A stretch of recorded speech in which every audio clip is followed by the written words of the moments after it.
गोपाल कृष्ण भगवान की जय। सद्गुरु एकनाथ महाराज की जय।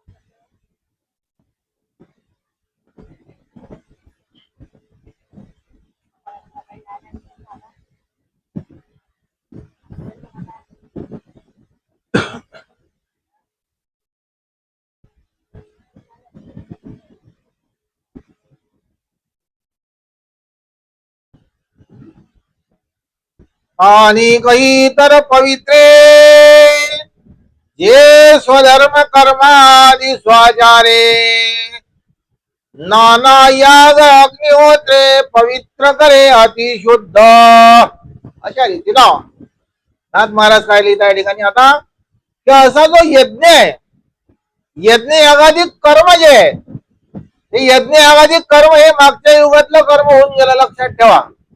आता यज्ञ यागाधिक कर्म खरा जो यज्ञ आहे तुमच्या आपल्या जीवनातला की आपल्या प्रकृतीतलं जे अज्ञान आहे, काय आपल्या प्रकृतीतलं जे खरं अज्ञान आहे ते अज्ञान जाळून त्या ठिकाणी पवित्र ज्ञान प्राप्त करणं हा खरा जीवनातला यज्ञ आहे। काय लक्षात, आपल्या प्रकृतीतलं अज्ञान जाळून त्या ठिकाणी ज्ञान प्राप्त करणं हा खरा जीवनातला यज्ञ आहे। काय लक्षात, तेल तूप जाळिले, नाथ महाराज काय लिहितात, तेल तूप जाळिले आणि आपल्या प्रकृतीतले जे विकार आहे ते तसेचे तसे ठेवले। पावर आता नुसतं तेल आणि तूप जाळलं यज्ञात, ब्राह्मण लोकांना आहुती टाकली, कशाची, तेलाची आणि तुपाची, तिळाची आणि तुपाची। लक्षात ठेवा, तेल तीळ तूप जाळिले, तीळ आणि तूप जाळलं, आपले विकार जळले नाही, आपले विकार तर जसे तसेच राहिले या देहात। आपल्या देहातलं जे अज्ञान आहे ते अज्ञान समाप्त करायचं आहे, याला म्हटलं यज्ञ। पूर्वी यज्ञ एखादी कर्म करत होते लोक, संत महात्मे, योगी लोक, संत महात्मे नाही योगी लोक। का लक्षात, योगी लोक यज्ञ एखादी कर्म करत होते आणि यज्ञ एखादी कर्म करून काय करत होते ते पूर्वीची भक्ती आहे, लक्षात ठेवा त्या लोकांची। पण ज्यावेळेस संत महात्मे अवताराले आले आणि संत महात्मे ना हे पवित्र आत्मज्ञान जगापुढे मांडलं, त्यावेळेस लोकांना ज्ञान कळलं। तसं ज्ञान कळलं काय तुम्हाला आपल्याला प्रत्येकाले नाही, आपण तर अनेक जन्म होऊन गेले तुमचे आपले, पण तरी हे ज्ञान कळलं नाही, लक्षात ठेवा। मोठे मोठे लोक होऊन गेले, का लक्षात, मोठे मोठे अवतार आले, त्या अवताराला सुद्धा हे ज्ञान कळलं नाही, लक्षात ठेवा। तुम्हा आपल्याला काय कळीन हे ज्ञान नाही। किती जन्म झाला फेरा गणित नाही जी दातारा, अनेक जन्म झाले तुमचे आपले, तरी हे ज्ञान आपल्याला कळलं नाही। पण संत महात्म्याने अवतार घेतला आणि संत महात्म्याने अवतार घेऊन हे आत्मज्ञान जगापुढे मराठीत मांडलं। कशात मांडलं, मराठीत मांडलं। मराठीत, माझा मराठाची बोलू कौतुके, हरी अमृतातेही पैजा जिंके, ऐशी अक्षरे रसिके मिळवीन मी। ज्ञानेश्वर महाराज काय लिहितात ज्ञानेश्वरीत, माझा मराठाची बोलू कौतुके, अरे मी मराठीत बोलेन आणि हे आत्मज्ञान मराठीत लिहिन, अमृतापेक्षाही गोड लिहिन, अमृतातेही पैजा जिंके, ऐशी अक्षरे रसिके मिळवीन मी। कारण हे ज्ञान सगळ्या लोकांना कळलं पाहिजे आणि सगळ्या लोकांच्या कानावर हे आत्मज्ञान पोहोचलं पाहिजे, याच्याकरता माऊलीनं काय केलं, माऊलीनं सद्गुरूची उपासना केली. लक्षात ठेवा काय केलं माऊलीनं. ज्ञानेश्वर महाराजांनी कोणाची उपासना केली, सद्गुरूची उपासना केली. आणि सद्गुरूच्या जवळ हे मागणं, काय मागलं, की संपूर्ण जगाला आत्मज्ञान कळलं पाहिजे. माझा मराठाची बोलू कौतुके, अमृतातेही पैदा जिंके, पैशी अक्षरे रसिके मिळवीन मी. निवृत्तीनाथाच्या जवळ मागणं ज्ञानेश्वर महाराजनं. काय मागलं, की मी अशा अक्षर निर्माण करीन. कोण्या ठिकाणी निर्माण झाले अक्षर, हे ज्या ठिकाणी नेवासा गावात, कोण्या गावाला लिहिली ज्ञानेश्वरी, नेवासा गावात लिहिले गेली. नेवासा कोपरगावच्या जवळ आहे. आणि त्या ठिकाणी मुसलमान लोकांची मैजत होती, मैजत. त्या मैजत मध्ये ज्ञानेश्वर महाराज गेले. आणि गेल्यानंतर काय झालं, त्याला कोणी ओळखत होतं काय, नाही. अरे जिवंतपणी कोणाच साधले ओळखलं नाही लोकांना अजून बी. लक्षात ठेवा, संता नाही मान जिवंतपणी. लक्षात ठेवा. आणि मेल्यावर मग आपण पालख्या तयार करतो द्यायच्या. किती भ्रम आहे हा. अरे भ्रमिष्ठ झाले लोक. लक्षात ठेवा, संता नाही मान, देव मानी मुसलमान, ऐसे पाटाचे मारिले, देव आशा विटंबिले. जिवंतपणे कोण्या साधूले मान, का बरं माऊलीला काही मान होता नाही. जिवंतपणे लोकांना चेष्टा केल्या संत महात्म्याच्या. लक्षात ठेवा. मग कोण ज्ञानेश्वरी लिहित नाही. त्या ठिकाणी ज्ञानेश्वरी लिहा करता कोणी असं तयार होता काय, नाही. लक्षात ठेवा, त्याला कोणी भिक्षा सुद्धा वाढत नव्हतं. एवढी मोठी ज्ञानेश्वरी सारखा महान ग्रंथ कोण लिहित. त्या ठिकाणी कोणी लेखक सुद्धा नव्हता. लक्षात ठेवा. त्यावेळेस एक नेवाशामध्ये माणूस मेला माणूस. मेल्यावर काही कामाचं राहिलं का ते शरीर, लोकांना उचलून चालवलं, त्याला गावाच्या बाहेर आणलं. हे मैजत गावाच्या बाहेर आहे. लक्षात ठेवा. त्या ठिकाणी माऊलीने विचार केला की आपल्याला लिहिणारा कोणीतरी पाहिजे. आता हा तरी कामा झाला. जिवंतपणे लोक रिकामे आहे काय, नाही. आमचं रिकाम पण नाही महाराज. नाही तर आम्ही तर आलो असतो. काय सांगा तुम्हाला, आम्हाला तर खूप आवड आहे. असं दाखवते की त्याला वाटते आताच्या आता झालं काही ते देव प्रसन्न झाला काय, असं बोलून दाखवते. किती बोलते, त्याला वाटते मी काय. आता त्या महाराजला काय समजत नाही तू कसा आहे तर. त्याला वाटते गंमत आहे. काय काय जीवनाचा उद्धाराचं साधन आहे. लक्षात ठेवा, हे गंमत नाही. आलं का लक्षात. कारण संत महात्म्याच्या नंतर तुम्ही आपण जन्माला आलो, हे तुमचं आपलं खरं भाग्य आहे. कारण संत महात्म्याच्या मुखातले शब्द तुम्हाला आपल्याला आज कळून राहिले. लक्षात ठेवा. कळत होते का आजपर्यंत, नाही. आजपर्यंत आपण फुकट गेलो जीवन. त्या नेवाशाला काय झालं म्हणतात, एक प्रेत गावाच्या बाहेर आणलं उचलून लोकांना. आणि प्रेत उचलून आणल्यानंतर महाराजांनी काय केलं, ते प्रेत खाली ठेवायला लावलं. आणि त्या लोकांना विचारलं की या देहाला काय म्हणत होते लोक. त्या म्हणत त्या देहाला सच्चिदानंद म्हणत होते.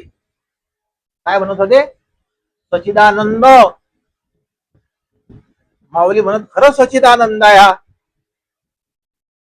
आता हा तुमच्या काहीच कामाचा राहिला नाही. तुम्ही उचलून चालू राहिले पेटून द्या करता. आता हा आमच्या कामात पडील. हा बरं. ज्ञानेश्वर महाराजांनी त्याला हाका मारलं, उठ सच्चिदानंदा. प्रेत उठून बसलं. मेलं माणूस जिथं उठविलं. आलं का लक्षात. आणि जसं झपीतून माणूस उठते तसं सच्चिदानंद बाबाचं प्रेत उठून बसलं. आणि सच्चिदानंद बाबा त्या ठिकाणी त्या लोकांना विचारलं, आता तुमच्या कामाचा राहिला होता काय बुवा. त्यालाही विचारलं. तो म्हणे मी काहीच कामाचा राहिलो नव्हतो. आता मी तुमच्या सोबत येणार आहे. माऊलीच्या सोबत गेला तुम्हा. आणि काय केलं मग माऊलीनं, त्याच्या हातून, मरेल माणसाच्या हातून एवढं मोठं पवित्र ज्ञान लिहून घेतलं. बरं केवढी मोठी किमया आहे संत महात्म्याची. कोणाच्या हातून लिहिला ग्रंथ? सच्चिदानंद बाबा आदरे लेखकू झाला. ज्ञानेश्वर महाराज त्या समाधीत त्या मैजत मध्ये गेले, पण मुसलमान लोक त्या ठिकाणी बसू देत नव्हते माऊलीले. का बरं? ते म्हणा ते हिंदू लोकांची मैजत हे मुसलमान लोकांची आहे. कोणाची मैजत आहे? आता मैजत कोणाची असते काय? अरे नकली मंदिर नकली मस्जिदों में जाए सदा अफसोस आहे. माणसाईनं बांधले मंदिर मैजता. हे काही देवानं बांधल्या काय? नाही. तुम्ही ना आपण बांधले मंदिर, तुम्ही ना आपण बांधल्या मैजता. कोणाच्या आहे मैजता? त्यावेळेस माऊली म्हणायला लागले मैजत सांगेन तुम्हाला कोणाची आहे तर. त्या ठिकाणी ते मैजत बोलायला लागली. म्हणजे मी संत महात्म्याची आहे, की कोणा हिंदूची नाही किंवा मुसलमानाची नाही. का बरं? नकली मंदिर मस्जिदों में जाए सदा अफसोस है, कुदरती काबे के महराब में सुन वैसे वो आ रही है दूर से सदा तेरे बुलाने के लिए, क्यों भटकता फिर रहा है यार तलाशे में, रास्ता शारक में है दिल भर पे जाने के लिए. कबीर साहेबाचे शब्द आहे. कबीर साहेब काय म्हणतात? तुम्ही आपण सर्व लोक इतरत्र भटकून राहिलो इकडे तिकडे, पण ज्ञानेश्वरीचं आपल्या जीवनात एक तरी पारायण होऊन राहिलं काय? जे मरेल माणसानं लिहिलं, लक्षात ठेवा. सच्चिदानंद बाबा आदरे लेखकू झाला. सच्चिदानंद बाबानं त्या मैजत मध्ये बसून माऊलीनं हे ज्ञानेश्वरी ग्रंथाचं लिखाण केलं आणि त्या ग्रंथाला वर मागला. काय वर मागला? पैसा वर या टिकेशी. कसा वर आहे? जनाबाईचा अभंग आहे. जनाबाई काय म्हणते? वाचावी ज्ञानेश्वरी, डोळा पाहावी पंढरी, ज्ञान होय अज्ञानासी, ऐसा वर या टिकेशी. अज्ञानी माणसाला म्हणजे अंगठे बहादूर माणूस जरी असला, त्याला काहीच वाचता येत नाही, लिहिता येत नाही, मग तो ज्ञानेश्वरीचं कसं काय पारायण करीन? पहा बरं. ज्याला वाचता येत नाही, लिहिता येत नाही, तो ज्ञानेश्वरीचं पारायण करीन का? नाही करणार. माहित आहे आपल्याला वाचता येत नाही, लिहिता येत नाही. पण आमच्या सोबत एक माणूस आला, एका विद्यार्थ्याला वडील. लक्षात ठेवा. आळंदी क्षेत्रात गेलो आम्ही, त्यावेळेस भाऊसाहेब होते शेगाववाले, पुरुषोत्तम पाटील. लक्षात ठेवा. त्यावेळेस त्या विद्यार्थ्याच्या वडिलाला वाटलं की आपण या ठिकाणी ज्ञानेश्वरीचं पारायण करू. आता तो निरा अंगठे बहादूर. भाऊ ना तुम्हाला लिहिणं वाचणं आहे काय? तो म्हणे नाही. मग तुम्ही कसं काय ज्ञानेश्वरीचं पारायण करसाल? आणि विठ्ठल महाराज होते त्या संस्थेचे अध्यक्ष. त्या महाराजकडे नेलं. मग या महाराज म्हणाले त्या माणसाले त्या ठिकाणी ठेवलं. त्याच्या संस्थेत दररोज सकाळी 4 वाजता उठायचं, इंद्रायणीचं स्नान करायचं. त्याला मंत्र दिला त्या बुवानं. मग विठ्ठल महाराजनं कोणता मंत्र दिला? त्याला विचारलं म्हणे काय काय अक्षर दिसतं काय तुले? हा दिसतात म्हणे. आणि एका एका अक्षरावर बोट फिरायचं, नुसतं ज्ञानेश्वरी ज्ञानेश्वरी ज्ञानेश्वरी ज्ञानेश्वरी. हा बरं. आता कळा नाही माणूस अंगठे बहादूर. आमच्या विद्यार्थ्याचा वडील होता. लक्षात ठेवा. हे प्रत्यक्षात पायल गोष्ट सांगून राहिलो मी तुम्हाला, म्हणजे झाकेल नाही. नुसतं ज्ञानेश्वरी ज्ञानेश्वरी ज्ञानेश्वरी ज्ञानेश्वरी हे 4च शब्द दिले झाले. का बरं?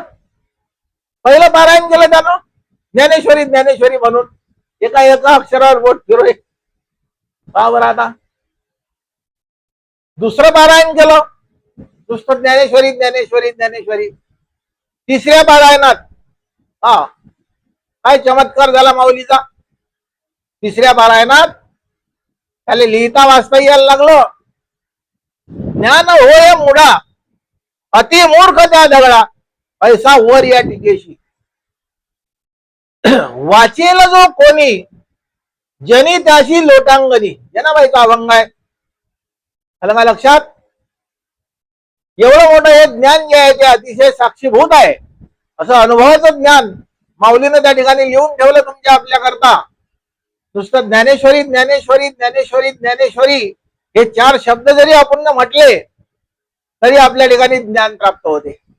तिसऱ्या पारायणाला तो पुढा ओम नमोजी आज्ञा वेद प्रदीप आज्ञा जय जय स्वसम वेद्या आत्मरूपा देवा तुझी गणेशू सकल मती प्रकाशू म्हणे निवृत्ती दासू अवधारी जोजी. होया म्हणायला लागला. लोकांना खूप आनंद झाला की स्वतः माऊलीची कृपा झाली आणि माऊलीच्या कृपेनंच हे आत्मज्ञान तुम्ही आपण या ठिकाणी श्रवण करून राहिले. लक्षात ठेवा, स्वतः माऊलीना हे आत्मज्ञान जे आहे, कारण हे आत्मज्ञान तुम्हाला आपल्याला कळणार नाही. मराठीत जरी लिहिलं तरी हे आत्मज्ञान कसं आहे, हे सगळं कोड वर्णात लिहिलं आहे. लक्षात ठेवा, हे यातला एक एक शब्द आपण किती देत जरी वाचला तरी हे ज्ञान समजत नाही. पण सद्गुरूच्या मुखातून जर हे आत्मज्ञान श्रवण केलं तर त्याचं फल प्राप्त होते. लक्षात ठेवा, संत महात्म्याच्या मुखातून हे आत्मज्ञान जर श्रवण केलं तर त्याचं 4 प्रकारचं फल प्राप्त होते. एक प्रकारचं नाही, 4 प्रकारचं. बघा लक्षात.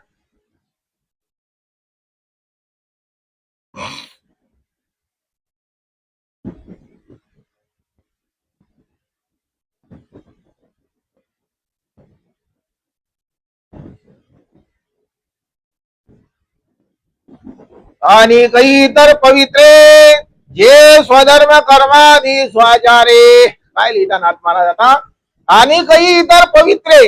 या ठिकाणी पवित्र काय आहे या जगात? या जगात फक्त आत्मज्ञान हे पवित्र आहे. दुसरं या जगात कोणतीही गोष्ट पवित्र नाही. लक्षात ठेवा, तुमचं आपलं जे शरीर आहे हे शरीर त्या आत्मतत्वामुळे पवित्र आहे. लक्षात ठेवा, ते आत्मतत्व या प्रकृतीत आहे म्हणून हे शरीर पवित्र आहे. तसं पवित्र नाही. शरीर पवित्र आहे काय? नाही नाही. शरीर दुर्गुंतीची थार नाही, अपवित्र शरीर आहे. आता म्हणता एवढं मोठं अपवित्र आहे हे शरीर. आणि कशामुळे पवित्र आहे? याच्यात ज्यावेळेस भगवंताचं वास्तव्य आहे, आदिमाया शक्तीचं वास्तव्य आहे, तोपर्यंत हे शरीर पवित्र आहे. लक्षात ठेवा, यातला श्वासोश्वास येणं जाणं बंद झाला की हे शरीर अपवित्र आहे. लक्षात ठेवा, आलं का लक्षात? म्हणून जोपर्यंत या प्रकृतीत श्वासोश्वास आहे तोपर्यंत तुम्हाला आपल्याला भगवत चिंतन करून घ्यायचं आहे.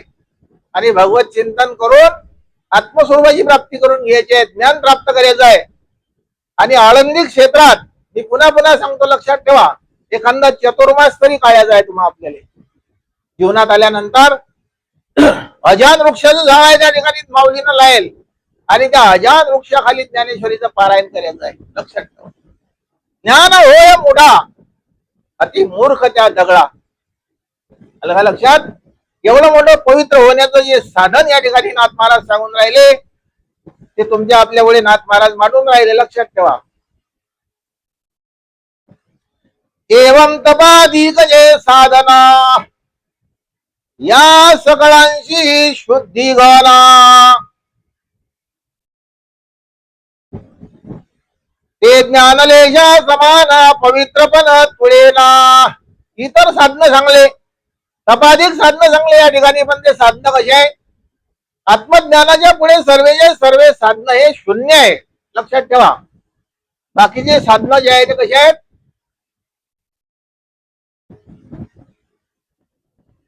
ते नुसते साधनं आहे. लक्षात ठेवा, लोकांना अनेक प्रकारचे साधनं केले भगवत प्राप्ती करता, पण भगवत प्राप्ती झाली काय? नाही. तुकोबा म्हणतात की नाना साधनांच्या केल्या खटपटा परी त्यान पवती हो याची दारवंठा. नाना साधना केले लोकांना भक्ती करता, भगवंताच्या प्राप्ती करता, पण ते साधना कशा आहे म्हणतात? नाना साधनांच्या केल्या खटपटा परी त्यान पवती हो त्याची दारवंठा. म्हणजे दारालोक सुद्धा गेले नाही तर भगवंताच्या मंदिरात कुठे जातील? नाही. भगवंताच्या दारापर्यंत सुद्धा साधनं जाऊ शकत नाही, नुसते साधनच राहिले ते. लक्षात ठेवा, त्यातलं मुख्य जे भक्तीचं साधन आहे ते साधन या ठिकाणी नाथ महाराज तुम्हाला आपल्याला समजावून सांगून राहिले. आता काय लिहितात? ज्ञाननिष्ठा अर्धक्षणा. ज्ञानाची निष्ठा अर्धक्षण जरी आपल्या ठिकाणी निर्माण झाली, लक्षात ठेवा, काय लिहितात? ते पवित्रता स्वये लहाने, ते तपादी नाना साधने नाही पावने कल्पांती. कल्पांती हा शब्द महत्वाचा लिहिला या ठिकाणी. कल्पांती म्हणजे अनेक युग निघून गेले त्यावेळेस एक कल्प होते. अनेक युग, 1000 युग पर्यंत म्हटलं त्या ठिकाणी. तर 1000 युग गेल्यानंतर भगवंताने गीतेत वर्णन केलं. मर्याद ब्रह्मणो विदू, काय लिहिलं त्या ठिकाणी? सहस्र युग पर्यंत, 1000 युग गेल्यानंतर काय होते म्हणतात? ब्रह्मदेवाचा एक दिवस होते. 1000 युगाचा ब्रह्मदेवाचा एक दिवस आहे. लक्षात ठेवा, एवढा मोठा ब्रह्मदेवाचा दिवस आहे. असे अनेक कल्प निघून गेले तरी सुद्धा भगवत प्राप्ती होत नाही. लक्षात ठेवा, नुसते साधनच आहे. त्या साधनाचं वर्णन करून राहिले या ठिकाणी नाथ महाराज. ज्ञान निष्ठा अर्धक्षण, आलं का लक्षात? पण एवढं मोठं ज्ञानाची साधना जी आहे, सतसंग आधी घडी, कबीर साहेब काय लिहितात? सतसंग आधी घडी सुमरण वर्ष 50 वर्ष विचार करत गेला. पण सत्संगाच्या अर्ध घडीचं जे पुण्य आहे, सत्संगाच्या अर्ध घडीचं पुण्य हे अनंत युगाचं, लक्षात ठेवा, अनंत युगाच्या तपश्चर्येच्या बरोबर आहे. लक्षात ठेवा, सत्संगाचं अर्ध्या घडीचं पुण्य. नाथ महाराज काय लिहित आहे ठिकाणी आता? ज्ञाननिष्ठा अर्धक्षण. कारण सत्संगात जर आले आणि अर्धा घडीचा जर सत्संग लाभला तरी हजारो वर्षही तपश्चर्या एका बाजूला आहे. जे संन्यासी झाले, त्यानं वस्त्र धारण केले, भगवे वस्त्र, त्यानं हजारो वर्षही तपश्चर्या जरी केली आणि सत्संगात तुम्ही गेले, अर्ध घडी जर पुण्य प्राप्त केलं, अर्ध घडी जर सत्संगात गेले, तरी त्या संन्यासाचं हजारो वर्षही तपश्चर्या आणि सत्संगातली अर्ध घडीचं पुण्य बरोबर आहे. लक्षात ठेवा, नाथ महाराज या ठिकाणी सांगून राहिले. काय लिहितात? ज्ञाननिष्ठा अर्धक्षण, ते पवित्रता स्वये लहाने. ते पवित्रता स्वतः परमात्मा वर्णन करून राहिले. जे तपादी नाना साधने ती पावने कल्पांती. जे तपादी साधना करून राहिले लोक, अनेक लोक तपश्चर्या करून राहिले, पण ते तपश्चर्या खरी आहे काय? नाही, शास्त्रविरुद्ध साधना आहे. काय लक्षात? शास्त्रविरुद्ध साधना करणारे जे लोक आहे, जे तपस्वी लोक आहे, स्वतःले तपस्वी म्हणून घेणारे जे लोक आहे, ते जे ठिकाणचा काम गेला नाही किंवा क्रोध सुद्धा गेला नाही. काय लक्षात? ज्याच्या ठिकाणचा काम आणि क्रोध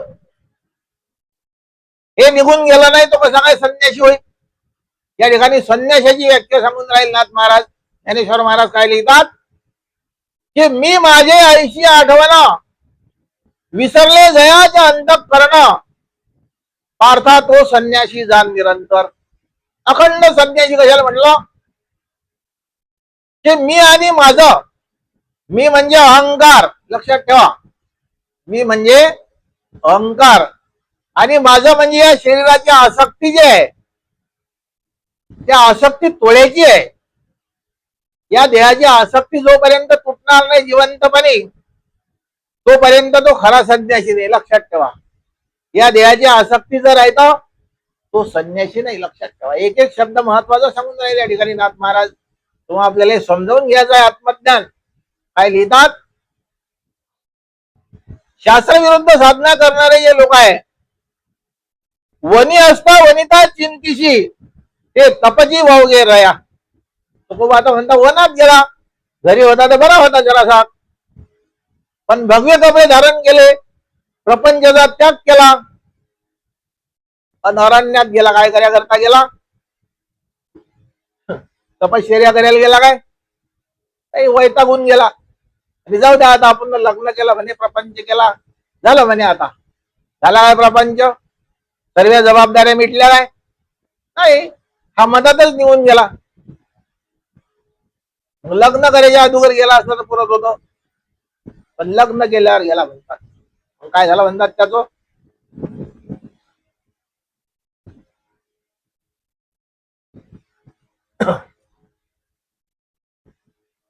वनात गेला पण घर गेलं काय मनातलं? नाही, मनातलं घर जात नाही. लक्षात ठेवा, मनातलं जायला पाहिजे, त्यावेळेस माणूस शुद्ध होते. आलं काय लक्षात? वनी असता वनिता चिंतिशी, ते तपजी वाहू गे रया. आलं काय लक्षात? अनेक लोक जंगलात गेले, डोंगरात गेले निघून, पण खरं वैराग्य आहे का ते? खरं वैराग्य नाही. लक्षात ठेवा, खरं वैराग्य कशाला म्हणतात? या प्रपंचात राहून आपल्या मनातले विकार यानं समूळ नष्ट केले आणि हे प्रकृती शुद्ध केली आणि आत्मज्ञानाचं बीज त्या ठिकाणी संत महात्म्याच्या मुखातून त्या आत्मज्ञानाच्या बीजाची पेरणी केली आणि त्या आत्मज्ञान जे आहे त्या आत्मज्ञानाचं बीज त्या प्रकृतीत निर्माण झालं. त्याला म्हटलं खरा संन्यासी. आलं का लक्षात? ऐसे जे पवित्र ज्ञान ते मुख्यत्वे धरून या जाण, असं पवित्र ज्ञान आहे म्हणता. आतापर्यंत सांगलं ते एवढं मोठं पवित्र ज्ञान तुम्हाला आपल्याला प्राप्त करायचं आहे प्रत्येकाले, आणि एवढं मोठं पवित्र ज्ञान प्राप्त करून तुमच्या आपल्या प्रत्येकाच्या जीवनाचं कल्याण करायचं आहे प्रत्येकाले. लक्षात ठेवा, माझे करावे भजना त्याची निरूपण हरी बोले, अशा रीतीने परमात्मा सांगून राहिले की उद्धवा असं भजन करायचं आहे. कसं भजन करायचं आहे? टाळा टाळी लोपला नाद. कसं भजन करायचं आहे? टाळा टाळी लोपला नाद, अंग अंगी मुरला छंद, भोग भोगिताची आटला भेद, ज्ञान घेऊनी गावा गोविंदगा. असं भजन करायचं आहे. का बरं? कसं भजन सांगलं परमात्म्यानं? ज्ञान घेऊनी गावा गोविंदगा. नुसतं बाहेरचे टाळ वाजवले म्हणजे जमीन काय? नाही. या ठिकाणी तुकोबा म्हणतात की टाळा टाळी लोपला नाद. का लक्षात? असा जो नाद आहे, जो ब्रह्मनाद आहे, तो ब्रह्मनाद तुमच्या आपल्या देहात प्रगट व्हायला पाहिजे. आणि तो ब्रह्मनाद प्रगट झाल्यानंतर असं जे पवित्र भजन आहे ते भजन तुमच्या आपल्या देहात निर्माण व्हायला पाहिजे. कोणतं भजन निर्माण व्हायला पाहिजे? बाहेरचं जे संगीत आहे, बाहेरचं कीर्तन 2 तास, लक्षात ठेवा, पण तुमच्या आपल्या प्रकृतीतलं जे कीर्तन आहे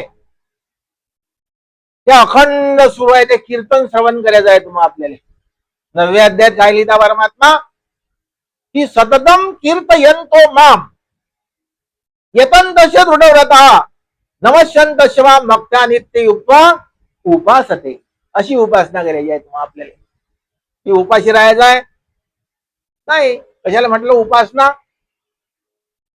उप म्हणजे जवळ, वास म्हणजे राहणे. त्याच्या जवळ अखंड वास्तव्य करणं, अखंड चिंतन, निर्वैर समदर्शन, सर्वाभूती भगवत भाव, कोण्याही जीवाचा न घडो मत्सर, वर्म सर्वेश्वर पूजनाची. हे आहे खरी देवाची पूजा. आलं काय लक्षात? अखंड चिंतन आहे का तुमचं आपलं? तुमचं आपलं अखंड चिंतन कशाचं आहे पहा बरं? त्याला म्हटलं सततम कीर्तयन्तो माम. सततम म्हटलं या ठिकाणी. त्याच्या खालच्या उभ्या लिहितात ज्ञानेश्वर महाराज ज्ञानेश्वरी. काय लिहितात? तरी कीर्तनाचे नि नटनाचे नाशिले व्यवसाय प्रायचित्ताचे, ते नामचे नाही पापाचे ऐसे केले. त्याच्या खालच्या ओव्या वाचून घ्या घरी गेल्यावर. काय लिहितात त्याच्या खाले? खालची ओळी कोणती आहे?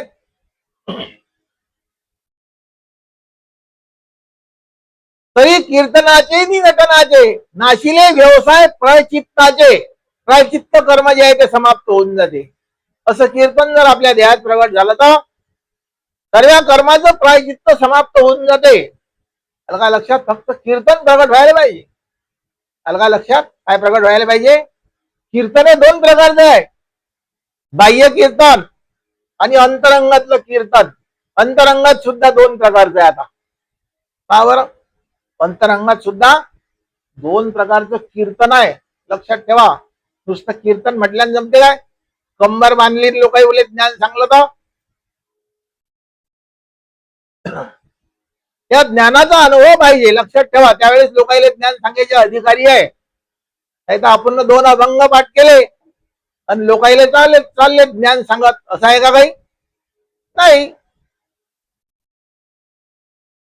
तो तर भ्रम निर्माण होईल. ज्ञान कशा करताय? ज्ञान हे आत्मस्वरूप प्राप्त करता आहे. आपल्याला आत्मज्ञान झालं पाहिजे, त्याच्याकरता ज्ञान शिकायचं आहे. आत्मस्वरूपाची प्राप्ती झाली पाहिजे आणि आपल्या जीवनाचं कल्याण झालं पाहिजे, याच्याकरता आहे ज्ञान. आलं का लक्षात? लोकांना ज्ञान समजून सांगायचं आहे काय? त्याच्याकरता ज्ञान आहे काय? नाही. आपल्याला झाल्यानंतर मग त्यावेळेस लोकांना ज्ञान सांगायचे अधिकारी बनू शकतो मनुष्य, तसा बनू शकत नाही, लक्षात ठेवा. पोथी किताबे वाचता, कबीर साहेब काय लिहितात? पोथी किताबे वाचता औरो को नित समजावता. पोथी वाचून राहिला, पुस्तकं वाचून राहिला, लोकांना मोठ्या मोठ्या हात ताणू ताणू समजून सांगून राहिला.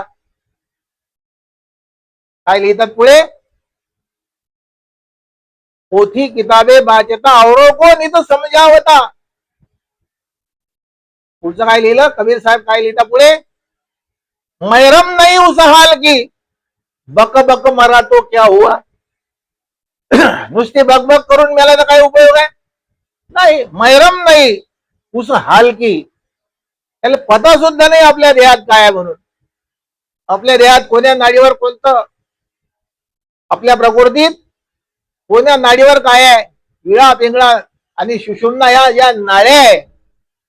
त्या नाड्याचं ज्ञान करून घ्यायचं आहे आणि त्या तशी तशी तुम्हाला आपल्याला प्रत्येकाला भक्ती करायची आहे. आणि भक्तीचं परिपूर्ण ज्ञान जे आहे ते ज्ञान संत महात्म्याच्या जोडून तुम्हाला आपल्याला समजून घ्यायचं आहे. आणि संत महात्म्याच्या जोडून हे ज्ञान समजून घेतल्यानंतर तशी तशी त्याची कृती करायची आहे. आणि कृती केल्यानंतर त्याचा अनुभव प्राप्त करायचा आहे. आणि ज्यावेळेस अनुभव प्राप्त होईल त्यावेळेस हे ज्ञान सांगण्याचे तुम्ही अधिकारी आहे. नाही तर फुकाची बळबळ करून काही उपयोग आहे काय? सतरती सतरती स लोकंस तारयती. अरे आपला उद्धार झाला का हे पहा पहिल्यानं, आलं का लक्षात? मग लोकांचा उद्धार करायला पहा. सतरती सतरती स लोकंस तारयती. एक एक शब्द महत्वाचा लिहिला. ज्ञानेश्वर महाराज काय लिहितात ज्ञानेश्वरीत? यम दमा अवकळा आणली, तीर्थे ठायावरून उठविली, यम लोकीची कुंडली राहते अगदी त्याच्या खालच्या ओव्या आहेत. यम म्हणे काय यमावे, दमो म्हणे काय दमावे, तीर्थे म्हणती काय खावे, दोष ओखदाशी नाही. तीर्थे तया ठाया येती पुनीत व्हावया. आपण तीर्थावर जाऊन राहिलो की तीर्थ त्या ठिकाणी येऊन राहिले. आपण तीर्थावर जाऊन राहिलो कशा करता? पवित्र होण्याकरता. पण हे खरं तीर्थ आहे, आलं का लक्षात? हे 9 दिवस पर्यंत या ठिकाणी तीर्थ आहे, लक्षात ठेवा. या ठिकाणी संपूर्ण जगातले तीर्थ जे आहे, तीर्थे तया ठाया येती पुनीत व्हावया. तीर्थ सुद्धा त्या ठिकाणी गुप्त स्वरूपानं अखंड प्रदक्षिणा मारून राहिली या ठिकाणी, लक्षात ठेवा. एवढं मोठं पवित्र आत्मज्ञान आहे. आणि हे नाथांचे शब्द आहे, तुमचे आपले शब्द नाही, कारण हे संत महात्म्याची वाणी आहे. काय लिहितात पुढे? या कारणे गा उद्धवा, भगवंत सांगून राहिले की उद्धवा याच्याकरता आत्मज्ञान प्राप्त करायचं आहे. आपल्या जीवनाचं कल्याण करण्याकरता आत्मज्ञान प्राप्त करायचं आहे. ऐसा पवित्र ज्ञानाचा यावा, असं पवित्र ज्ञान आलं पाहिजे. आणि असं पवित्र ज्ञान जर आपल्या हृदयात जमा झालं, आपल्या प्रकृतीत जर असं पवित्र ज्ञान प्राप्त झालं तर काय होईल म्हणतात? वेद प्रक्षाळोनी निजभावा जीव तो ओळवावा परमात्मत्वे. काय लिहिता जगन्नाथ महाराज आता? की प्रक्षाळोनी निजभावा. प्रक्षाळून म्हणजे आपला जो शुद्ध भाव आहे. प्रक्षाळून म्हणजे धोल. काय लक्षात? आपलं अंतःकरण स्वच्छ झालं पाहिजे. आणि आपलं अंतःकरण स्वच्छ झाल्यानंतर त्या ठिकाणी परमात्मा स्वरूप जे आहे, जसा एखादा आरसा आहे, त्या आरशामध्ये पाहणाराचं जसं प्रतिबिंब उमटते, तसं आपल्या तुमच्या प्रकृतीत हे प्रकृती शुद्ध झाल्यानंतर आरशासारखं प्रतिबिंब त्या ठिकाणी उमटते, लक्षात ठेवा. कोणाचं प्रतिबिंब उमटते? भगवंताचं प्रतिबिंब आहे त्या ठिकाणी. बिंब आधी प्रतिबिंब लक्षात ठेवा. जसं सूर्यनारायणाचं बिंब आहे आकाशात आणि त्याचं प्रतिबिंब जे आहे ते पाण्यात उमटते. आलं का लक्षात? तसं त्या भगवंताचं जे बिंब आणि प्रतिबिंब आहे ते प्रतिबिंब तुमच्या आपल्या देहात उमटते. लक्षात ठेवा. आलं का लक्षात? आणि ते प्रतिबिंब जे आहे ते आज्ञाचक्रावर उमटते. लक्षात ठेवा. कोण्या ठिकाणी उमटते ते प्रतिबिंब? त्या आज्ञाचक्रावर उमटते. आणि त्या आज्ञाचक्रावर जे लोक ध्यान करतात त्या ध्यानानं त्या ठिकाणी ते आत्मतत्व प्रगट होते. कसं प्रगट होते? जसं आरशामध्ये प्रतिबिंब स्वच्छ आरसा पाहिजे, मलिन आरसा नाही. आरसा जर मलिन असला तर पाहणाराचं तोंड त्यात स्वच्छ दिसेल काय? नाही. आरसा जर स्वच्छ असला तर पाहणाराचं प्रतिबिंब त्यात स्वच्छ उमटते. लक्षात ठेवा. एवढी आपली प्रकृती शुद्ध करायची आहे. शुद्ध ज्याचा भाव झाला मग दुरी नाही देव त्याला. एवढा शुद्ध भाव करायचा आहे. त्या आरशासारखं शुद्ध अंतःकरण करायचं आहे. आणि त्या आज्ञाचक्रावर असं जे पवित्र असणारं जे आत्मज्योत आहे ते त्या ठिकाणी उमटते. लक्षात ठेवा. अंतरज्योत निरंतर बांधणी. निरंतर म्हणजे अखंड. बांधणी म्हणजे असा जो शब्द आहे अनाहत ध्वनीचा शब्द जो आहे तो शब्द त्या ठिकाणी प्रगट होते. लक्षात ठेवा. हा पहिला शब्द सांगून राहिला तुम्हाला. लक्षात ठेवा. अनाहत ध्वनीचा पहिला शब्द आहे घंटानाद. म्हणून लोकांना मंदिरात घंटे बांधले संत महात्म्यानं. देवाला ऐकू येत नाही म्हणून बांधले काय? म्हणे गड्या देवाला काही ऐकू येत नाही, घंटा वाजू दे पहिले आलो मंदिरात. देव बहिरा आहे काय? नाही. मुंगी के पैरों में घुंगरू बसता है वही अल्लाह सुनता है. कबीर साहेब तर म्हणतात की मुंगी किती लहान आहे, भयंकर लहान असते मुंगी. आणि तिच्या पायातलं घुंगरू किती लहान असेल आता ती त्याला ऐकू येते. तुमच्या अंतःकरणात काय हालचाल चालू आहे हे त्याला सर्व कळते. त्याला घंटा वाजवायची गरज नाही किंवा काहीच वाजवायची गरज नाही. लक्षात ठेवा.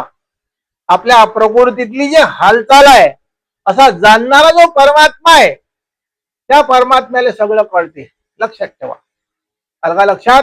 फक्त आपलं शरीर पवित्र करायचं आहे तुम्हाला आपल्याला. आणि या आत्मज्ञानानं हे शरीर पवित्र झाल्यानंतर त्याच्यामध्ये पाहणाराचं प्रतिबिंब उमटते. लक्षात ठेवा. आणि असं प्रतिबिंब पाहायचं आहे तुम्हाला आपल्याला प्रत्येकाले. त्या भगवंताचं स्वरूप जे आहे ते स्वरूप पाहायचं आहे तुम्हाला आपल्याला. लक्षात ठेवा. काय काय पाहायचं आहे आता या ध्यात. घंटानादापर्यंत सांगलं तुम्हाला आजचं ज्ञान. किती वाजले पाहिजे त्याला टाइम आहे? अर्धा घंटा टाइम आहे. तज्ञ होते आपलं बी तिकडलं. तर असं पुढे घेऊ अजून अर्धा घंटा. गोपाल कृष्ण भगवान की जय. सद्गुरु एकनाथ महाराज की जय. या कारणे गा उद्धवा ऐसा पवित्र ज्ञानाचा यावा. तेन वृक्षाळोनी निज भावा जीवतो वाळावा परमात्मत्वे.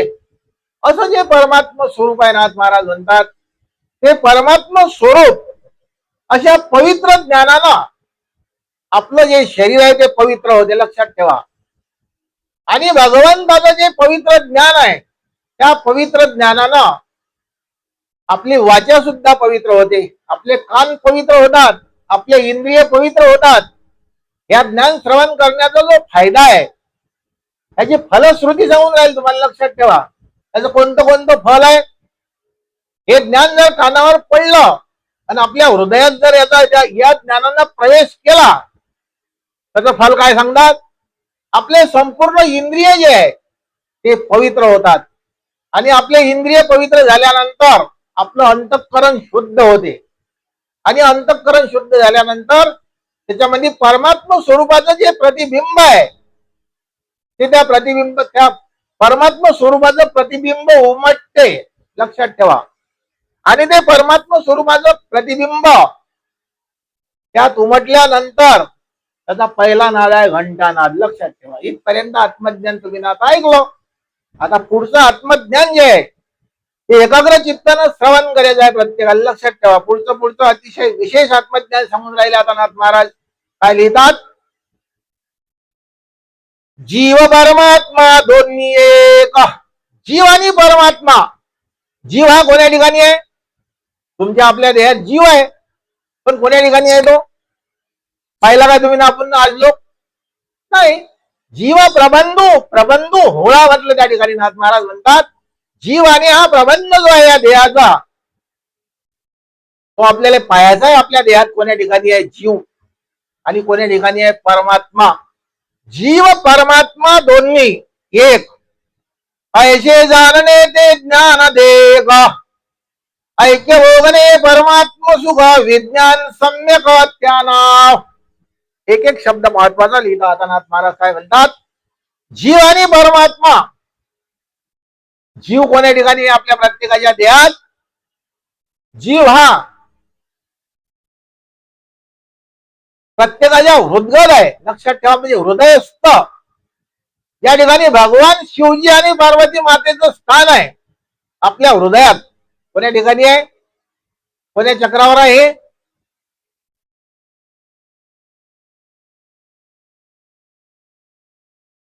नाभी चक्राच्या वर असं जे हृदय आहे त्या हृदयात आहे जीव. लक्षात ठेवा. आणि परमात्मा स्वरूप जे आहे ते परमात्मा स्वरूप आज्ञा चक्राच्या वर आहे. का बरं? आता किती दूर आहे किती जवळ आहे तो आलं का लक्षात? प्रत्येकाच्या हृदयात हा जीव आहे. जीव म्हणजे परमात्मा नाही. लक्षात ठेवा. जीव हा एक देशी आहे, व्यापक नाही. लक्षात ठेवा. कोण्या कोण्या ठिकाणी आहे काय काय ते. हा शब्द भगवान शिवजीला पार्वती मातेने विचारला आणि हेच आत्मज्ञान तुम्ही आपण श्रवण करून राहिलो. लक्षात ठेवा. कारण भगवान शिवजीनं हे आत्मज्ञान एकांतात पार्वती मातेला सांगलं. कोणी म्हणते सांगलंच नाही अजून, म्हणजे माहीतच नाही आपल्याला काय काय विचारलं पार्वती मातेनं. पार्वती मातेने विचारलं हा जीव कोण्या ठिकाणी आहे? हा जीव कोण्या ठिकाणी आहे? आपल्या नाभी चक्राच्या वर असं जे भगवान शिवजीचं आणि पार्वतीचं ठिकाण आहे आपल्या देहात त्याला कोणतं चक्र म्हटलं? त्याला अनाहत चक्र म्हटलं. लक्षात ठेवा. अनाहत चक्राच्या ठिकाणी आहे जीव. त्याला काय लक्षात? कंठ चक्राच्या ठिकाणी आहे माया. त्याच्यावर आज्ञा चक्राच्या ठिकाणी काय आहे? आज्ञा चक्राच्या ठिकाणी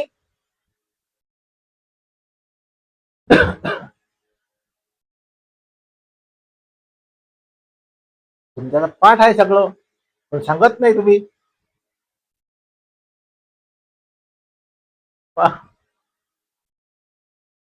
त्या बायाच्या सर पाठ आहे, सांगत नाही. त्या चोरून चोरून ठेवून राहिल्या. का बरं?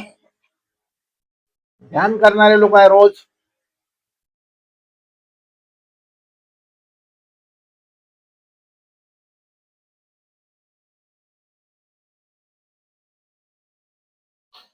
आज्ञा चक्रावर काळ आहे. लक्षात ठेवा. त्या ठिकाणी संपूर्ण सृष्टीचा मालक आहे. लक्षात ठेवा. प्रत्येकाच्या आज्ञा चक्रावर. आणि त्या ठिकाणी आदिमाया शक्ती आहे. त्या ठिकाणी मन आहे. बघा लक्षात. प्रत्येकाच्या देहातलं मन हे आज्ञा चक्रावर आहे. त्या ठिकाणी निरंजन परमात्मा आहे, पण तो परमात्मा पुढे जाऊ देत नाही हे लक्षात ठेवा. त्या ठिकाणी माया आहे. कारण त्रिगुण माया ज्याला म्हटलं त्या त्रिगुण मायेचं वर्णन सांगून राहिले या ठिकाणी नाथ महाराज. त्रिगुण मायेच्या वर अशी जी आदिमाया शक्ती आहे त्या आदिमाया शक्ती आज्ञा चक्रावर आहे. लक्षात ठेवा. त्या ठिकाणी असा जो परब्रह्म स्वरूप परमात्मा आहे त्याला ईश्वर म्हटलं, त्याला ब्रह्म म्हटलं. असं जे ब्रह्म आहे ते आज्ञा चक्रावर आहे. लक्षात ठेवा. त्याच्या पुढे जायचं आज्ञा चक्राच्या पुढे. आज्ञा चक्राच्या पुढे असं जे दशमद्वार आहे आणि दशमद्वाराच्या पुढे सुद्धा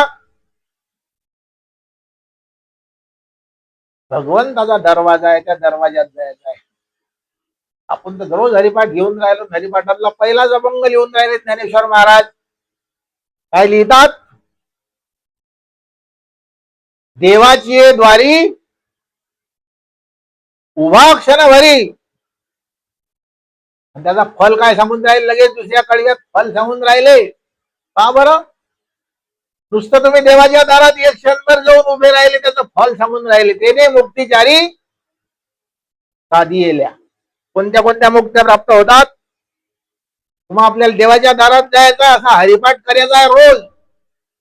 नाही तर हरिपाठात गेले, हा काही म्हणते, तो काही म्हणते, तो काही म्हणते, हा काही म्हणते, दिले काय फेकून चालले घरी पाहिजे, झाला हरिपाठ. असं आहे का काही? नाही. हरिपाठातला तर अजून पहिला अभंगही नाही आला आपल्याला. पहिल्या अभंगातलं पहिलं कळवं नुसतं देवाचं दार बी माहित नाही अजून, तर हरिपाठ तर अजून लय दूर राहिला. पहा बरं आता देवाचं दार कुठे आहे? तर देवाची द्वारी उभा क्षणभरी. आम्ही हरिपाठ घेऊन राहिलो रोज. हरिपाठातलं हे महत्वाचं कळवं आहे. कोणतं कळवं महत्वाचं आहे? देवाची द्वारी उभा क्षणभरी आणि तेने मोक्तीचारी साधी येल्या. 4 मुक्त्या प्राप्त होतात असं त्याचं फल आहे. कोणाचं फल आहे? कोणाचं फल आहे? नुसत्या देवाच्या दरवाजात उभं राहिल्याचं फल आहे. त्याचं कोणतं फल सांगून राहिले? समीपता मुक्ती. 4 मुक्त्या आहेत. समीपता, सलोकता, स्वरूपता आणि सायुज्यता. ह्या 4ही मुक्त्या त्या ठिकाणी एका क्षणात प्राप्त होतात. फक्त तुम्ही देवाच्या दारात जाऊन उभे राहा, असं ज्ञानेश्वर महाराज हरिपाठातल्या पहिल्या अभंगाच्या पहिल्याच कळ्यात म्हणून राहिले. आणि त्याचं जे फल आहे ते फल त्याच्या दुसऱ्या चरणात तात्काळ फल आहे. लक्षात ठेवा, फल उशिरा नाही. मुखी नाम हातीच मोक्ष. एवढं तात्काळ आहे. एवढं तात्काळ फळ आहे का कुणी? नाही. एवढं तात्काळ फळ नाही. लक्षात ठेवा. ज्ञानेश्वर महाराज तर तात्काळ सांगून राहिले, देवाची द्वारी उभा क्षणभरी आणि तेने मोक्तीचारी साधी येल्या. 4ही मुक्त्या एका क्षणात प्राप्त होतात. पण तुम्हा आपल्याला देवाच्या दरवाजात जायचं आहे. देवाचा दरवाजा कोण्या ठिकाणी आहे? दशमद्वाराच्या पुढे आहे. लक्षात ठेवा, आज्ञाचक्राच्या पुढे दशमद्वार आहे आणि त्या दशमद्वाराच्या वर जायचं आहे तुम्हाला आपल्याला. त्या ठिकाणी आहे देवाचं दार आणि त्या दारात तुम्हाला आपल्याला ध्यान करायचं आहे परमात्म्याचं. आणि त्या ठिकाणी तो परमात्मा अखंड वास्तव्य करून राहिला आणि तो ध्यानानं त्या ठिकाणी तुम्हाला आपल्याला प्रगट करायचा आहे. क्यों भटकता फिर रहा हयार तलाशे में, रास्ता शारक में है दिलभर पै जाने के लिए. असा दिलभर म्हणजे दिलवार पद, असा प्रत्येकाचं असा प्रेमानं बांधून टाकणारा जो परमात्मा प्रत्येकाच्या प्रकृतीत दशमद्वाराच्या वर अखंड चालू आहे. त्या ठिकाणी त्याची ध्वनी. कोणती ध्वनी चालू आहे? अखंड. त्यात कोणत्याही प्रकारचा खंड नाही.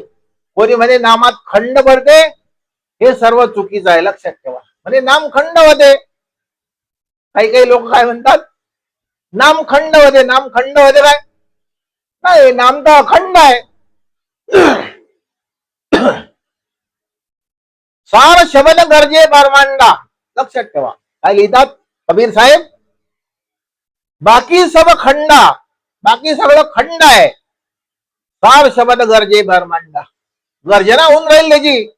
एवढी गर्जना होऊन राहिली म्हणतात की जसं आकाशात भयंकर जोरानं अभय आलं आणि केवढ्यानं गरजते अभय.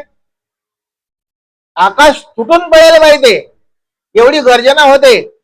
तेवढी गर्जना आहे त्याची. त्याच्यापेक्षाही डबल. मी तर एक पटच सांगून राहील तुम्हाला, त्याच्यापेक्षा डबल गर्जना आहे. मग त्यावेळेस विजा होतात. आकाश गरजलं की मग विजा होतात. एवढी मोठी त्या परमात्म्याची गर्जना आहे तुमच्या आपल्या ध्यात. आणि आपल्याला कुठे ऐकू येऊन राहिली एवढी मोठी गर्जना आहे त्या देवाची? नाही. आपल्या ठिकाणी तर प्रपंचाचा एवढा मोठा भ्रम निर्माण व्हायलाय. त्या भ्रमिष्ठ अवस्थेमुळे एवढा मोठा परमात्मा गर्जना करून राहिला तरी आपल्याला ऐकू येत नाही. पहा बरं आता, एखाद्या माणसाला आपण आवाज दिला मोठा बाजारात, तो त्याच्या ध्वनीत चालले. का लक्षात? कशात चालते तो? त्याच्या पोऱ्यात. पण त्याला आवाज बी जरी ऐकू येत नाही. अरे म्हणजे तुम्ही आवाज दिला काय, मला ऐकूच नाही आलं. काऊन नाही ऐकू आलं? आपण तर जोरा जोराने आवाज देतो झाले.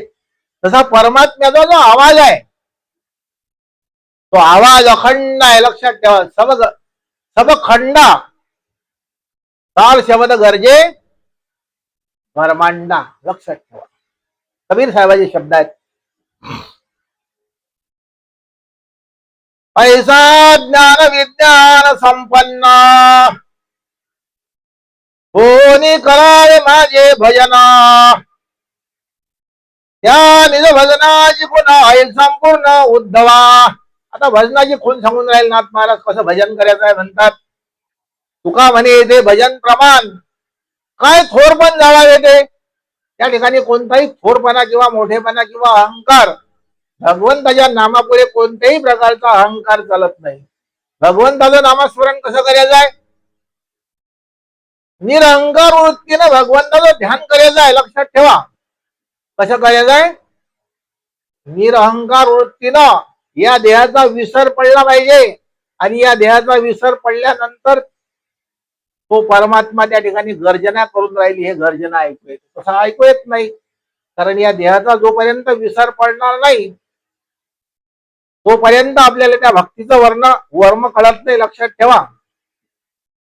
ऐसा ज्ञान विज्ञान संपन्न होनी करावे माझे भजन, त्या निर्भजनाची खुण होईल संपूर्ण उद्धवा.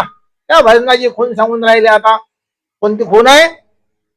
तेव्हा जे ते देखे, तेव्हा जे ते देखे ते मी काही, ते मी वाचो निहान नाही, मग अनन्य भावे ते नाही भजे भजे बाई भावार्थे. नाथ महाराज काय म्हणतात की अणुरेणू या ठोकळा तुका आकाश आहे एवढा. हा बरं, अणुपासून रेणूपासून, अणुपेक्षाही रेणू हा सूक्ष्म आहे, आणि रेणूपेक्षाही सूक्ष्म जे आहे अणु आणि रेणू हे अतिशय सूक्ष्म वर्ण सांगून राहिले या ठिकाणी तुकोबा. अणु रेणू या ठोकळा तुका आकाश आहे एवढा. आकाश आहे एवढा आहे परमात्मा. आलं का लक्षात? या ठिकाणी काय सांगताना महाराज आता, ते मी वाचून आण काही, मज अनन्य भावे ते ठाई, भजे बाई भावार्थे, ऐशिया माझ्या भजना हाती, उसंत नाही गा हो रात्री, जागृती स्वप्न सुषुप्ती माझी निजभक्ती नमोडे. अशा रीतीनं काय सांगता या ठिकाणी परमात्मा आता, जागृती स्वप्न आणि सुषुप्ती या तीनच अवस्था सांगून राहिली या ठिकाणी नाथ महाराज. आलं का लक्षात? जागृती स्वप्न आणि सुषुप्ती या तीनही अवस्थांच्या पुढे एक चौथी अवस्था आहे. जागृती स्वप्न सुषुप्ती सूर्य आणि उन्मनी, पाचवी अवस्था आहे उन्मनी. मन हे उन्हा करायचं आहे, आणि मन उन्हा केल्यानंतरच आपल्या ठिकाणी भगवत स्वरूप निर्माण होते, लक्षात ठेवा. अशी साधना सांगली या ठिकाणी भगवत प्राप्तीची. ऐशिया माझ्या भजना हाती, उसंत नाही गा हो रात्री, जागृती स्वप्न सुषुप्ती माझी निज प्राप्ती नमोडे, विसरून जावे ते तेची देखे गा माते, मरण आले विस्मरणाते स्मरण येते ते हरपले. काय दृष्टांत सांगताना महाराज एक एक शब्द अतिशय उंच सांगून राहिले या ठिकाणी. भजनाचा भाव जो आहे तो भजनाचा भाव या ठिकाणी प्रगट करून राहील नाथ महाराज. आणि असं जे भजन आहे त्या ठिकाणी आपल्या शरीराचं विस्मरण व्हायला पाहिजे म्हणतात. म्हणजे आपल्या शरीराचा भाव जो आहे तो समाप्त व्हायला पाहिजे. आणि अशी जी विधेयी अवस्था आहे हे जिवंतपणे तुम्हाला आपल्याला पाहायची आहे. प्रत्येकाला जिवंतपणे विधेयी अवस्था जी आहे त्या विधेयी अवस्थेचं ज्ञान तुमच्या आपल्या ठिकाणी संत महात्मे म्हणजे नाथ महाराज सांगून राहिले. आणि अशी जी विधेयी अवस्था आहे, देहावर असून सुद्धा विधेयी अवस्था, बोले तरी समाधी आणि चाले तरी समाधी, अशी जे समाधीची अवस्था आहे ती अवस्था आतापर्यंत संत महात्म्याने तुमच्या आपल्यामुळे मांडली. कारण नाथ महाराजांनी हे आत्मज्ञान तुम्ही आपल्याला आतापर्यंत सांगलं. आता राहील विषय जो आहे त्याच्या पुढचा आत्मज्ञानाचा विषय जो आहे तो अतिशय सुंदर आहे. कारण संत महात्म्याच्या नंतर तुम्ही आपण हे आत्मज्ञान श्रवण करण्याचे अधिकारी बनलो हे तुमचं आपलं खरं भाग्य आहे. कारण आत्मज्ञान हे अतिशय उंच विषय आहे, पण ते आत्मज्ञान सुद्धा तुम्ही आपण श्रवण करून राहिले मोठं भाग्य आहे. काय लक्षात. आता राहील विषय जो आहे आत्मज्ञानाचा, या ठिकाणी कोणत्याही प्रकारची कथा नाही, कारण हा करणीचा विषय आहे. हा विषय तुम्हाला आपल्याला प्रत्येकाला करायचा आहे आणि आपल्या जीवनात त्याचा अनुभव प्राप्त करायचा आहे. आणि असा अनुभव ज्या दिवशी तुमच्या आपल्या ठिकाणी प्राप्त होईल त्या दिवशी तुमच्या आपल्या जीवनाचं कल्याण होईल. आता राहील विषय जो आहे तो उद्या पाहू. श्रीकृष्ण गोविंद हरे मुरारी, हे नाथ नारायण वासुदेव. कृष्ण गोविंद हरे मुरारी, हे नाथ नारायण वासुदेव. श्रीकृष्ण गोविंद हरे मुरारी, हे नाथ नारायण वासुदेव. श्रीकृष्ण गोविंद हरे मुरारी, हे नाथ नारायण वासुदेव. श्रीकृष्ण गोविंद हरे मुरारी, हे नाथ नारायण वासुदेव. कृष्ण गोविंद हरे मुरारी, हे नाथ नारायण वासुदेव. कुंडली गवर्धारी विठ्ठल श्री ज्ञानदेव दत्तात्रय जनार्दन स्वामी एकनाथ महाराज माऊली ज्ञानेश्वर महाराज की. नमः पार्वती बने हर हर महादेव की जय. लावा आरती. मोबाईल घ्या, मोबाईल घ्यायचा तेवढा करू.